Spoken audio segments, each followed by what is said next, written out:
एक सौतेली एक सगी।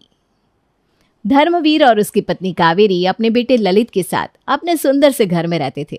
उनका एक हंसता खेलता परिवार था जिसमें हर वक्त बच्चे की किलकारियां गूंजती थी। ललित अपने माँ बाप की इकलौती संतान थी और इसीलिए उसके माँ बाप का उसे बेशुमार प्यार भी मिलता था। एक दिन की बात है जब धर्मवीर और कावेरी ललित को लेकर घूमने जा रहे थे, पर अचानक उनका एक्सीडेंट हो गया और उसमें कावेरी की मौत हो गई। कावेरी की मौत का धर्मवीर को गहरा सदमा लगा, पर उसने ललित के खातिर दूसरी शादी कर ली। ललित की सौतेली माँ शीला उसे जरा भी प्यार नहीं करती थी। कुछ ही समय बाद शीला का अपना बेटा हो गया और फिर उसके बाद एक बेटी भी। शीला पूरा ध्यान अपने बच्चों पर ही देती थी। सालों ऐसे ही निकल जाता। शादी करवा दो, इसके बाद घर में एक मुफ्त की नौकरानी आ जाएगी और आपका सारा काम कर देगी। इतना मैं चाहूँ ना, बस उतना ही बोला कर, समझा? अब जो काम मैंने बोला है चुपचाप जाकर कर। ललित बेचारा चुपचाप वहाँ से चला जाता है। उसके जाने के बाद उसकी सौतेली माँ और सौतेली बहन बैठकर उसका खूब मजाक उड़ाते हैं। अब ये बता, आज शाम को खाने में क्या बनाऊँ? मेरी तो हिम्मत ही नहीं हो रही कुछ पकाने की। माँ, आप मेरी तरफ मत देखो, मैं कोई काम नहीं करने वाली। हाँ हाँ पता है मुझे, पर मेरे पास ना एक बढ़िया आइडिया है माँ, जिससे आप इन सब कामों से छुटकारा पा सकती हो। अरे जल्दी से बता, कौन सा आइडिया है ऐसा तेरे पास? अपनी सौतेले बेटी की शादी करवा दो, उसके बाद घर में एक मुफ्त की नौकरानी आ जाएगी और आपके सारे काम भी कर देगी। अरे वाह, ये तूने बढ़िया दिमाग चलाया है। मैं अब जल्दी से इसके लिए बिल्कुल इसके जैसी ही डरपोक और गाय जैसी बीवी ढूंढ लाती हूँ। बस फिर क्या था, शीला उसी दिन से ललित के लिए एक ऐसी लड़की की तलाश में जुट जाती है जिसे वो नौकरानी बनाकर रख सके। काफ़ी मेहनत और खोज करने के बाद उसे आखिरकार एक ऐसी लड़की मिल ही जाती है जो एकदम गरीब घर से थी और बिल्कुल सीधी सादी। शीला फटाफट ललित की शादी लीला से करवा देती है। लीला इस शादी से बहुत खुश थी कि उसे इतना अच्छा पति मिला है, पर जैसे ही वो घर में पहला कदम रखती है तो उसका सामना शीला और शिल्पा से होता है। तू क्या सोच रही है? तेरे स्वागत के लिए कोई आरती की थाली लेकर खड़ा होगा? चुपचाप ऐसे ही अंदर जा, और ज्यादा नई नवेली दुल्हन बनने के ड्रामा करने की जरूरत नहीं है, समझी? घर में घुसते ही ऐसी जली कटी बातें सुनकर लीला हैरान रह जाती है। उसकी आंखों में आंसू होते हैं। वो अपने पति ललित की तरफ देखती है, पर ललित भी चुपचाप सर झुकाकर खड़ा रहता है। वो रोती हुई अपने कमरे में चली जाती है। मुझे माफ़ कर दो लीला, जो मैं चुपचाप तुम्हारी बेइज्जती होते हुए देख रहा था, पर मैं क्या करूं, इस घर में शुरू से ही सब ऐसा ही है। इस घर में मेरी ज़रा भी नहीं चलती, इसलिए तुम कभी भी ऐसा कुछ मत करना और हमेशा सबका कहना मानना। मुझे आप जैसा पति मिला, मैं उसी में खुश हूँ। आप जैसा बोलोगे मैं वैसा ही करूँगी। अगले ही दिन शिल्पा सुबह सुबह लीला को उठाने आती है। अरे ओ महारानी, अगर आपका आराम हो गया हो तो ज़रा घर के कामों पर नज़र मार लो। हमारे घर में कोई नौकर चाकर नहीं बैठे हैं जो आकर ये सब कर जाएंगे। चलो जल्दी उठो और अपना काम संभालो। जी दीदी, मैं बस अभी आई। लीला फटाफट तैयार होकर बाहर आती है और ससुराल में पहले दिन ही उससे उसकी सास और ननद नौकरों की तरह काम करवाते हैं। बेचारी पूरा दिन बस काम ही करती रह जाती है। शाम को जब शीला, शिल्पा और कुणाल साथ में बैठकर खाना खा रहे थे तो लीला ललित से कहती है, अजी आप भी आइए ना, मैं आपके लिए भी खाना लगा देती हूँ। उठ उठ बहू, यहाँ तेरी जगह नहीं है, समझी? ललित, लगता है तूने अपनी बीवी को इस घर के कायदे कानून अभी तक बताया नहीं। कायदे कानून? लीला, वो मैं सबके खाना खाने के बाद ही खाता हूँ, और तुम भी सबके बाद ही खाना। हाँ, और वो भी हमारा बचा कुचा। लीला कुर्सी से वापस उठ जाती है। सबको खाना देने के बाद ललित और लीला के लिए कुछ बचता ही नहीं। लीला सबका बचा हुआ कुछ खाना एक प्लेट में डालती है और दोनों उसी को खाकर अपना पेट भरते हैं। लीला की जिंदगी उसकी सास और ननद ने नरक से भी बदतर बनाकर रखी थी, पर लीला बेचारी सब कुछ चुपचाप सह रही थी। एक दिन की बात है जब शीला अपनी अलमारी साफ कर रही थी और तभी वो देखती है कि उसके डब्बे से सोने का हार गायब है। वो पागलों की तरह हड़बड़ा जाती है। अरे यही तो था, इस डिब्बे में ऐसे कैसे चला गया? शीला सबसे जाकर उस हार के बारे में पूछती है, पर किसी को कुछ नहीं पता था। लीला, कहीं तूने तो मेरा हार नहीं चुराया? नहीं माँ जी, मैं तो आपकी अलमारी को हाथ भी नहीं लगाती। माँ, लीला कभी ऐसा करने का सोच भी नहीं सकती। अच्छा, तो फिर कल रात को ये माँ के कमरे में अकेले क्यों गई थी? वो तो मैं माँ जी को देखने गई थी। हार इसी ने चुराया है माँ, ये झूठ बोल रही है। चुपचाप मेरा हार दे दे वरना अच्छा नहीं होगा। माँ जी मैंने हार नहीं लिया, मैं कसम खाती हूँ, आप यकीन करो मुझ पर। लीला रोती रहती है पर उसकी सास उसकी एक नहीं सुनती और उसे बेल्ट से मारने लगती है। माँ माँ इसे मत मारो प्लीज, माँ इसे मत मारो। अरे हट मनहूस कहीं का। अरे माँ ये सब क्या हो रहा है? क्या किया इसने? अरे ये हार तूने पहन रखा है? हाँ माँ, मैंने आपको बताया तो था कि आज मैं अपनी सहेली के फंक्शन में जाऊंगी तो पहन लिया। अरे तो बता नहीं सकती थी क्या? चल अब अंदर चल। सब लोग वहां से चले जाते हैं। बेचारी लीला जमीन पर बैठी रोती रह जाती है। मुझे माफ कर दो लीला, मैंने तुमसे शादी करके तुम्हारी भी जिंदगी नर्क बना दी। ऐसा मत बोलिए आप, बुरा समय हमेशा नहीं रहता, हमारा भी अच्छा समय आएगा और देखना एक दिन कोई ना कोई इनको ज़रूर सबक सिखाएगा। कितनी गर्मी है यहाँ पर, पता नहीं ये गाड़ी कब ठीक होगी। एक्सक्यूज मी, लगता है आपकी गाड़ी खराब हो गई है। यहाँ आसपास कोई मैकेनिक नहीं है, इसलिए अगर आप बुरा ना माने तो मैं आपको ड्रॉप कर दूँ। ओके फाइन, मुझसे इतनी गर्मी तो झेली ही नहीं जा रही। कनिका कुणाल के साथ गाड़ी में बैठ जाती है। जब तक कनिका अपने घर नहीं पहुंचती तब तक दोनों की आपस में काफ़ी बातें होती है। जाते जाते कुणाल कनिका से उसका नंबर भी मांग लेता है। अब रोज़ दोनों का मिलना जुलना होता रहता है और एक दिन दोनों एक दूसरे को पसंद करने लगते हैं। कुणाल कनिका के आगे शादी का प्रस्ताव रखता है और कनिका खुशी खुशी मान जाती है। कुणाल कनिका के बारे में अपनी माँ को सारी बात बताता है। हाय, मेरे बच्चे ने इतने अमीर घर की लड़की पसंद की है तो भला मैं कैसे मना करूँगी। बेटा तू तो बस अब जल्दी से मेरी बात उसके माँ बाप से करवा दे। शीला अपने बेटे की शादी में बिल्कुल भी देरी नहीं करती और फटाफट कनिका को बहू बनाकर अपने घर ले आती है। उसके स्वागत में वो थाल लिए दरवाजे पर खड़ी हो जाती है। हाय, मेरी बहू कितनी सुंदर है, किसी की बुरी नजर ना लगे। शीला बड़े अच्छे से कनिका का घर में स्वागत करती है। सब उसका बड़ा ध्यान रखते हैं। अगले दिन सब लोग साथ बैठकर खाना खा रहे थे। कनिका भी सबके साथ बैठी होती है पर लीला चुपचाप सबको खाना परोस रही थी। अरे भाभी, आप भी हमारे साथ बैठकर खाना खाओ ना। और भैया कहाँ हैं, उनको भी बुला लो। अरे बहू, तुम इनको छोड़ो और अपने खाने पर ध्यान दो। पर इनको भी हमारे साथ खाना चाहिए ना। कनिका तुम हमारी चिंता ना करो, हम बाद में आराम से खा लेंगे। अभी तुम आराम से खाओ और बताओ तुम्हें कुछ और चाहिए तो। नहीं भाभी, मुझे और तो कुछ नहीं चाहिए। सब खाना खाकर अपने अपने कमरे में चली जाते हैं। कनिका भी काफ़ी थकी हुई थी इसलिए वो भी अपने कमरे में आराम करने चली जाती है। सबके जाने के बाद लीला सबका बचा खाना एक प्लेट में निकालती है और ललित के साथ ज़मीन पर बैठकर खाने लगती है। शादी के फंक्शन में कितनी थकावट हो गई है, ये सर दर्द जा ही नहीं रहा।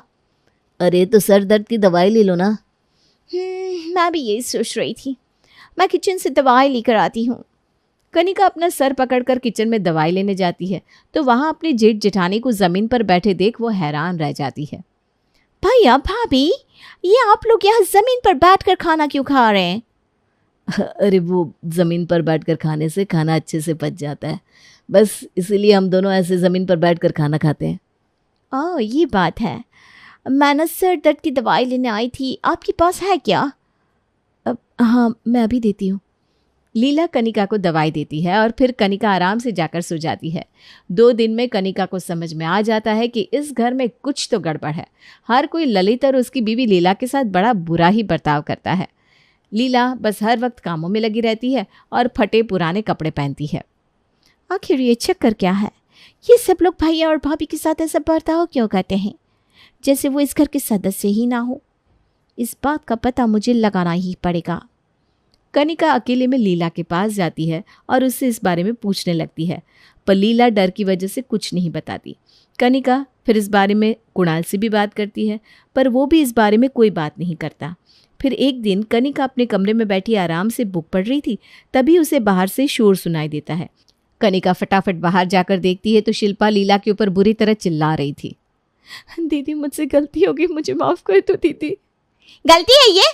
मेरा इतना महंगा सूट जला दिया और तुझे ये गलती लगती है? अब इसके पैसे तेरा बाप देगा क्या? शिल्पी, ये तुम भाभी से कैसे बात कर रही हो? ये इसी के लायक है, शुक्र है अभी मां नहीं है, वरना इसकी चमड़ी उधेड़ देती। पर इतनी सी बात के लिए ये आपके साथ ऐसा सुलूक कैसे कर सकती है भाभी? अब आप चुपचाप मुझे सच बताओ कि ये दोनों आपके साथ ऐसा बर्ताव क्यों करती हैं। आज मैं ये सच जान कर रहूंगी। मैं बताता हूँ तुमको। दरअसल ये मेरी सौतेली माँ है। मैं बहुत छोटा था जब मेरी सगी माँ इस दुनिया को छोड़कर चली गई। उसके बाद मेरे बाबूजी ने दूसरी शादी कर ली। जब कुणाल और शिल्पी छोटे थे तब ही बाबूजी ये दुनिया छोड़कर चले गए। अब मैं समझ गई। आप दोनों अब बिल्कुल चिंता मत करो, इन लोगों को मैं सबक सिखाऊंगी। नहीं कनिका, तुम इन सब में मत पड़ो, माँ जी बहुत गुस्सा करेंगी। मुझे वो एक उंगली भी नहीं लगा पाएंगी। अब चिंता मत करो भाभी, अब मैं आ गई हूँ ना। अब देखना मैं सबको कैसे सेट करती हूँ। अगली सुबह जब सब लोग साथ में बैठकर खाना खा रहे थे तो कनिका अपनी जिठानी से कहती है, आओ भाभी, आप यहाँ बैठो और जल्दी से बताओ ये हलवा कैसे बना है। भैया अभी आओ। कनिका जबरदस्ती दोनों को कुर्सी पर बिठा देती है। भाभी, आपको हमने कितनी बार बुलाया है कि ये लोग यहाँ नहीं बैठेंगी। लगता है आपको प्यार रास नहीं आ रहा। मैं अब भी माँ को बुलाकर लाती हूँ। शिल्पी अपनी माँ को बुलाकर लाती है। लीला और ललित को डाइनिंग टेबल पर बैठा देख वो आग बुबला हो जाती है। तुम दोनों की हिम्मत कैसे हुई है हमारी बराबरी करने की? अपनी औकात भूल गए हो लगता है। कौन सी औकात की बात कर रही हैं माँ जी आप? भैया की वजह से आज हमारा कारोबार चल पा रहा है और भाभी की वजह से हम सब इतनी आराम की ज़िंदगी जी रहे हैं कि एक ग्लास यहाँ से वहाँ नहीं रखना पड़ता। ये घर इन दोनों की वजह से चल रहा है क्या? ये मेरे लिए कोने में पड़े उस कूड़ेदान से ज्यादा कुछ नहीं है। ऐसी बात है तो ठीक है, आज से कारोबार बस कुणाल संभालेंगे और घर के काम आप दोनों। मैं क्यों करूँगी घर के काम? और आप होती कौन हो मुझे ऑर्डर करने वाली? लगता है आप भूल गई हो कि आप इस घर की बहू हो। मुझे अच्छे से याद है शिल्पी कि मैं कौन हूँ और मैं बाकी सबको भी जल्द ही याद दिला दूंगी। बस फिर कनिका के कहने पर ललित अगले दिन काम पर जाना छोड़ देता है और लीला घर के काम करना छोड़ देती है। इस बात से सास और ननद बड़ी गुस्से में बौखला जाती है और चिल्लाती हुई लीला के पास आती है। अरे ओ महारानी, बर्तन कौन तेरी माँ आकर धोएगी? ये क्या तमीज़ है तुम्हारी शिल्पी? तमीज़ से बात किया करो अपनी भाभी से। मुझे नहीं आती तमीज़, समझी? ज्यादा अपनी जिठानी पर तरस आ रहा है ना तो खुद जाकर धो ले बर्तन। हम में से कोई बर्तन नहीं धोएगा, समझी? जाओ जाकर खुद धो लो। चलो भाभी, हम दोनों मेरे कमरे में चलकर मूवी देखते हैं। दोनों बहुएं आराम से मूवी देखती है और कनिका दोनों के लिए बाहर से खाना ऑर्डर भी कर देती है। आज पता चलेगा इन दोनों माँ बेटियों को कि काम कैसे किया जाता है। ये तुम क्यों मुसीबत मोल ले रही हो? बेकार में तुम भी इनकी बुरी बन रही हो। मैं इनकी पहले से ही बुरी हूँ भाभी। क्या मैं नहीं जानती कि ये लोग मुझे क्यों कुछ नहीं बोलते? मेरे पापा बहुत बड़े आदमी हैं, उनके पास पैसा तो है ही पर उनकी पहुंच भी बहुत आगे तक है। ये इसीलिए तो चुप रहते हैं। आप ये सब छोड़ो और मज़े से मूवी देखो बस। कुछ ही देर बाद कुणाल घर आता है और अपनी माँ पर चिल्लाने लगता है। मुझसे नहीं होगा ये सब काम वाम। अरे मुझे तो कुछ समझ में नहीं आ रहा, आखिर में ये सब मैं कैसे संभालूं? पता नहीं ललित भैया कैसे सब संभाल लेते थे, मेरा तो एक दिन में ही सर दर्द हो गया। अरे तू तो है ही कामचोर कहीं का। मैं कामचोर नहीं हूँ, आपने मुझे कभी काम नहीं करने दिया। आज देख लो नतीजा कि मुझे कारोबार के बारे में कुछ पता नहीं है। ललित भैया के बिना इस काम को संभालना बहुत मुश्किल है। अब पता चला आपको कि ये दोनों कोने में पड़े कूड़ेदान है या इस घर का हीरा? ये कूड़ेदान है और कूड़ेदान ही रहेंगे। अगर इन दोनों से कोई काम नहीं हो रहा है तो इनके लिए इस घर में कोई जगह नहीं है। मैं अभी के अभी इनको अपने घर से निकालती हूँ। ये कहीं नहीं जाएंगे। कनिका प्लीज तुम कुछ मत बोलो, हम चले जाएंगे यहाँ से। कहाँ चले जाएंगे आप दोनों? लगता है आप दोनों को ये पता नहीं कि इस घर के मालिक आप दोनों हैं। क्यों माँ जी, आपने बताया नहीं इनको? ये सब क्या बकवास है? इस घर की मालकिन मैं हूँ और मैं ही रहूंगी। इस घर के मालिक ललित भाई है, क्योंकि मरने से पहले बाबूजी ये सब कुछ ललित भैया के नाम पर करके गए थे। शायद उनको भी पता होगा कि आप लोग उनके साथ कैसा बर्ताव करेंगे। कुणाल तू अपनी बीवी को समझाता क्यों नहीं है? मैं क्या समझाऊं? मेरी बीवी सही बोल रही है। आपकी वजह से मैं इतना पीछे रह गया। आज मीटिंग में मेरी कितनी बेइज्जती होगी। अरे आप मुझे काम पर जाने देती तो आज मैं भी ललित भाई की तरह सब संभाल पाता। अब तुम भी अपनी बीवी की भाषा बोलने लगे। देखो माँ, मुझे अपनी बीवी के साथ चैन से रहने दो। और आपने जो भाई और भाभी के साथ किया है ना, वो हमारे साथ करने की तो भूल से भी कोशिश मत करना। चलो कनिका, मैं कमरे में आराम करने जा रहा हूँ, ज़रा मेरे लिए एक कप चाय बना कर लाना। कुणाल अपने कमरे में चला जाता है। चलो मैडम, जाकर अपने भाई के लिए चाय बना कर लाओ। और भाई के लिए ही क्यों, हम सब चाय के लिए तैयार है, लेकर आओ। मैं और तुम लोगों के लिए चाय बनाऊं?